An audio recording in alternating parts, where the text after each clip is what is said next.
Hi friends, ಇವತ್ತು ಕಾರ್ತಿಕ್ ಅವರ ತಾಯಿ ಬಿಗ್ ಬಾಸ್ ಮನೆಗೆ ಎಂಟ್ರಿ ಕೊಟ್ಟಿದ್ದಾರೆ ಅಂತ ಹೇಳ್ಬೋದು.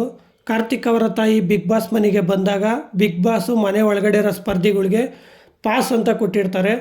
ಪಾಸ್ ಅಂತ ಕೊಟ್ಟಾಗ ಒಳಗಡೆ ಇರೋ ಸ್ಪರ್ಧಿಗಳು ಬಿಗ್ ಬಾಸ್ ಪ್ಲೇ ಅನ್ನೋವರೆಗೂ ನಿಂತಿರೋ ಜಾಗ ಬಿಟ್ಟು ಅತ್ತ ಕದಲಂಗಿಲ್ಲ. ಬಿಗ್ ಬಾಸು ಪ್ಲೇ ಅಂತಾರ ಅಂತ ಕಾರ್ತಿಕ್ ಅವರು ಎಷ್ಟೊತ್ತಾದರೂ ಕಾಯ್ಕೊಂಡೇ ನಿಂತಿರ್ತಾರೆ. ಎಷ್ಟೊತ್ತಾದರೂ ಬಿಗ್ ಬಾಸು ಪ್ಲೇ ಅಂತ ಅನ್ನೋದೇ ಇಲ್ಲ. ಕಡೆಗೂ ರೂಲ್ನ ಬ್ರೇಕ್ ಮಾಡಿ ಕಾರ್ತಿಕ್ ಅವರು ತಾಯಿ ಹತ್ರಕ್ಕೆ ಓಡೋಡಿ ಬರ್ತಾರೆ ಅಂತ ಹೇಳ್ಬೋದು. ತಾಯಿ ಪ್ರೀತಿ ಅಂದರೆ ಇದೆ ಅಲ್ವಾ ಫ್ರೆಂಡ್ಸ್. ಅದು ಇಷ್ಟು ದಿನದಿಂದ ಫ್ಯಾಮಿಲಿನೆಲ್ಲ ಬಿಟ್ಟು ಒಂದು ಮನೇಲಿ ಇರಬೇಕು ಅಂದರೆ ತುಂಬ ಕಷ್ಟ ಆಗುತ್ತೆ ಯಾರಿಗಾದ್ರೂ ಸರಿ. ಅದು ಕಾರ್ತಿಕಲ್ಲಿ ಇವತ್ತು ಕಾಣಿಸ್ತು ಅಂತ ಹೇಳ್ಬೋದು.